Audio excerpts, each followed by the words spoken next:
नमस्कार दोस्तों। आज की कहानी है भाई का फर्ज। अरे अनीता बहू, तुम फोन क्यों नहीं उठा रही हो? कब से घंटी बज रही है।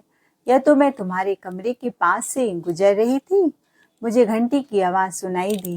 कोई ज़रूरी बात होगी, क्योंकि तुम्हारे घर का 8-10 मिस कॉल पड़ा है। तुम क्या कर रही हो? बहू अनीता किचन में खाना बना रही थी। अपनी सास की आवाज़ सुनकर दौड़े दौड़े आई और देखा तो सच में उसके फ़ोन में 8-10 मिस कॉल पड़े थे। उसके मायके की मिस कॉल पड़ी थी। वह घबरा गई कि क्या बात है। उसने तुरंत अपनी माँ को फ़ोन लगाया। माँ, क्या हुआ? तुमने इतनी बार फ़ोन किया? बेटा, कहकर उसकी माँ रोने लगी। बहुत बड़ी बात हो गई। पापा हॉस्पिटल में एडमिट है। उन्हें लकवा हो गया है। उनके बचने की कोई उम्मीद नहीं है, इसलिए उनसे आखिरी बार आकर मिल जा। जैसे ही अनीता हॉस्पिटल पहुंची, हॉस्पिटल से खूब रोने की आवाज आ रही थी। उसके पिता की आखिरी सांसें चल रही थी। अनीता को देखते ही उनके शरीर से प्राण छूट गए। अनीता खूब रोने लगी। अनीता का भाई अमर विदेश रहता था। वह भी पिता की मृत्यु का समाचार सुनकर बौखलाता हुआ विदेश से हिंदुस्तान आया। कुछ दिन तक अपने माँ के साथ 13वीं पूरी करके वापस विदेश जाने लगा। तो अपने माँ को जाते जाते यह संतावना दिया था कि माँ, तू घबराना मत। मैं तेरा जल्दी से वीजा और कुछ जरूरी कागजात तैयार करके तुझे अपने साथ लेकर जाऊंगा। तब तक तुम्हें अब मैं पैसे दे रहा हूँ, तुम इससे अपना गुजारा करना। अनीता ने अपने भाई से कहा, भैया, पर माँ यहाँ अकेले कैसे रहेगी? आपको इसे अपने साथ लेकर जाना चाहिए। वह इस बात से बहुत गुस्सा थी कि उसका भाई अभी नहीं, कुछ दिन के बाद ले जाएगा। उसे चिंता सता रही थी कि माँ बिना पिताजी के कैसे अकेले घर में रहेंगी। मेरा भाई कैसा है, एक बार भी उसने माँ के बारे में नहीं सोचा। पर मैं अपने भाई की तरह स्वार्थी नहीं हूँ। अपने माँ को अपने साथ अपने ससुराल लेकर जाऊंगी। अब उसे ससुराल जाना था, तो वह भी अपने सामान के साथ माँ का सामान पैक करने लगी। माँ ने देखा तो बोला, बेटी, तू मेरा सामान क्यों पैक कर रही है? अनीता ने कहा, माँ, तुम यहाँ अकेले नहीं रहोगी। और खबरदार, जो तुमने कहा कि मैं बेटी के घर कैसे रहूंगी, शोभा नहीं देता। मुझे यहाँ इस घर में तेरे पापा की यादों के साथ रहने दे। मैं यहाँ ठीक हूँ, माँ ने कहा। अनीता कहने लगी, माँ, आए दिन आपकी तबीयत खराब हो जाती है। यहाँ आपका कोई चिंता या देखभाल करने वाला कोई है जिसके सहारे मैं आपको यहाँ छोड़ूं? अब आप मुझसे कुछ भी नहीं बोलोगी, मेरे ससुराल में मेरे साथ रहोगी। बेटी, इतना इमोशनल मत हो, मैं यहाँ ठीक हूँ बोला तो। तेरे सास ससुर क्या कहेंगी कि मैं वहाँ क्यों आई हूँ? बेटी के घर कोई रहता है भला? माँ, तू चिंता मत करो, जमाना बदल गया है। मेरे सास ससुर बहुत अच्छे हैं, एकदम मेरे माता पिता की तरह हैं। मैं तुझे अकेला छोड़कर नहीं जाऊंगी। बस भाई का फर्ज था तुम्हें अपने साथ ले जाने को। भाई ने एक बार भी नहीं कहा। बेटा, दामाद जी ने भी एक बार नहीं कहा। उन्होंने कहा, हम आपको बीच बीच में देखने आते रहेंगे, तो इसलिए तू जा अपने घर। माँ, मैं तुम्हारा कुछ भी सुनने वाली नहीं हूँ। और दामाद जी ने यूं ही कह दिया।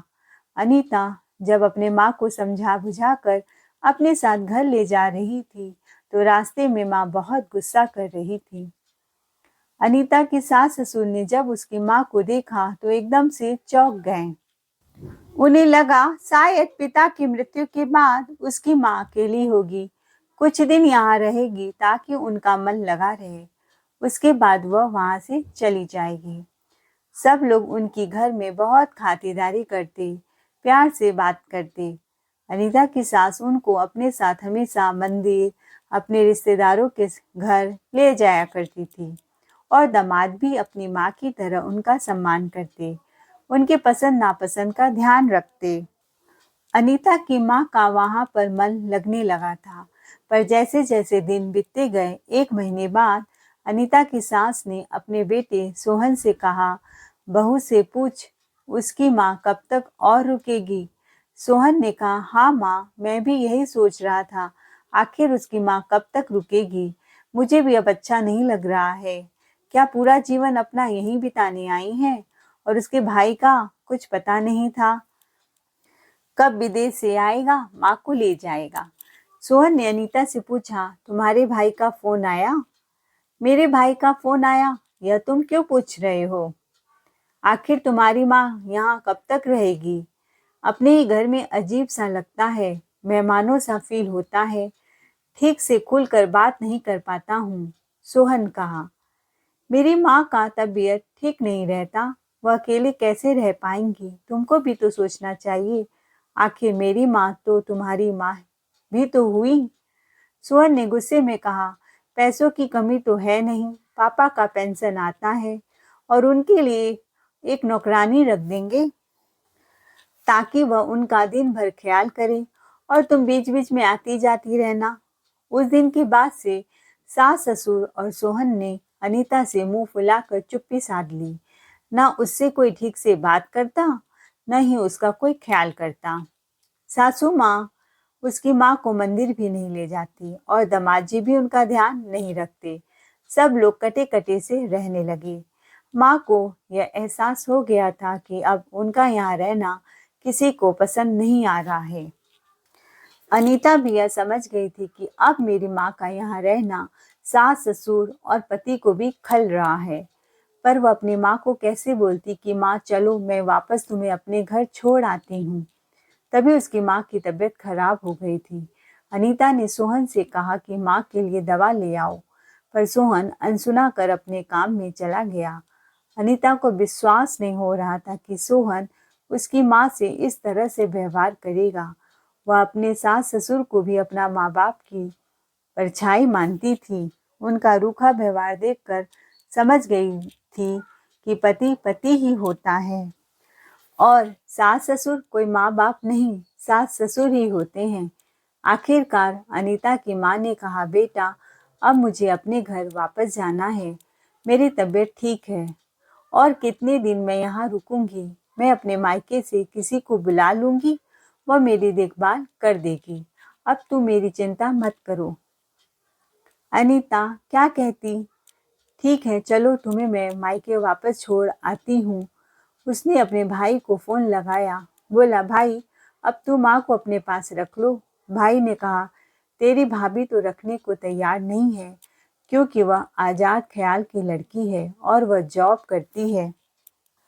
इसलिए एक काम करो, माँ को वहीं पर रहने दो, उनके लिए एक केयर टेकर रख लो, मैं उन्हें पैसा भिजवा दूंगा। और विदेश में तो केयर टेकर मिलती भी नहीं है कि माँ का मन यहाँ लगेगा। भाई, माँ को पैसे की जरूरत नहीं है, अपनेपन और प्यार की जरूरत है। आखिरी वक्त में तुम जब सहारा नहीं बनोगे तो कौन बनेगा? माँ को पापा का इतना पेंशन आता है कि वो अपना जीवन अच्छे से गुजार लेंगी। गुस्से में उसने फोन पटक कर काट दिया।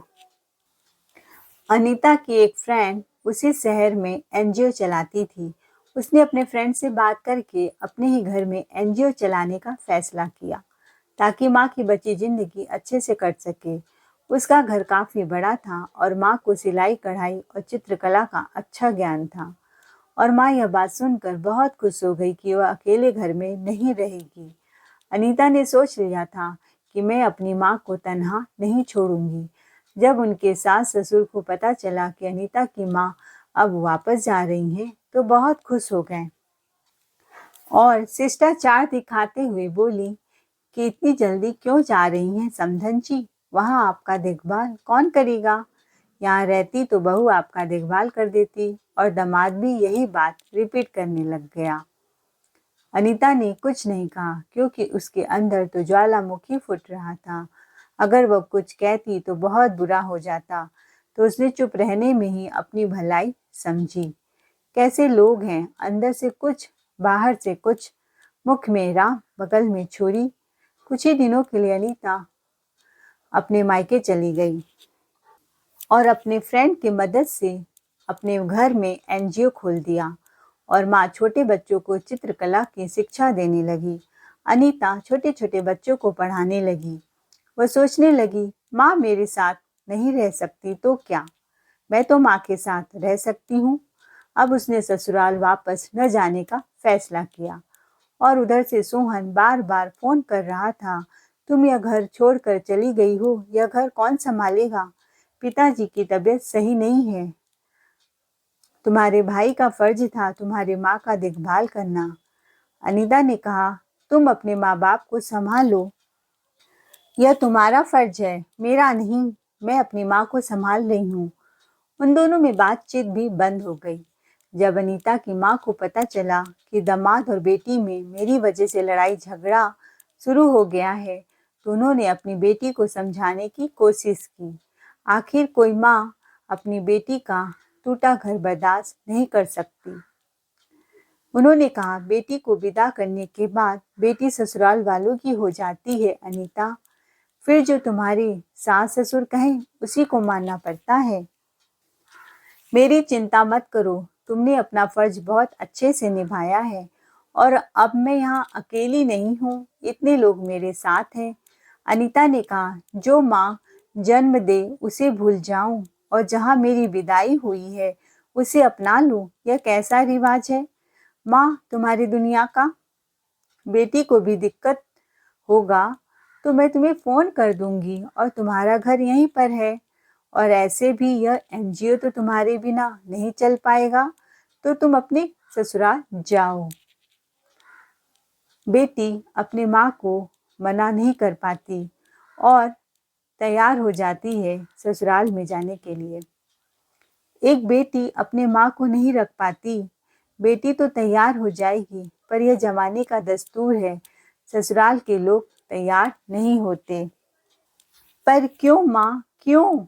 माँ के समझाने पर अनीता ससुराल तो चली गई, लेकिन मन में उसके बहुत से सवाल थे। क्या कोई बेटी अपनी माँ को अपने पास नहीं रख सकती क्योंकि वह बेटा नहीं है? जब बेटा अपना साथ छोड़ दे तो माँ बाप कहाँ जाएं? किसके सहारे जिएं? क्या बेटी ये फर्ज नहीं निभा सकती? ससुराल में उसके सास ससुर और पति ने जो बर्ताव उसके साथ किया था, यह सोचकर उसके मन में उनके प्रति बहुत सी दरारें आ गई थी। सास ससुर की सेवा तो कर रही थी, पर चाह कर भी अपने सास ससुर को अपने माँ जैसा इज्जत नहीं दे पा रही थी। दोस्तों, आज के ज़माने में बेटा बेटी में कोई अंतर नहीं होता। अगर बेटा अपना फर्ज भूल जाए तो क्या बेटी भी भूल जाए? अगर आपको ये कहानी पसंद आई होगी तो चैनल को लाइक शेयर सब्सक्राइब जरूर करें, कमेंट में अपनी राय जरूर बताएं और वीडियो को ज़्यादा से ज़्यादा शेयर करें।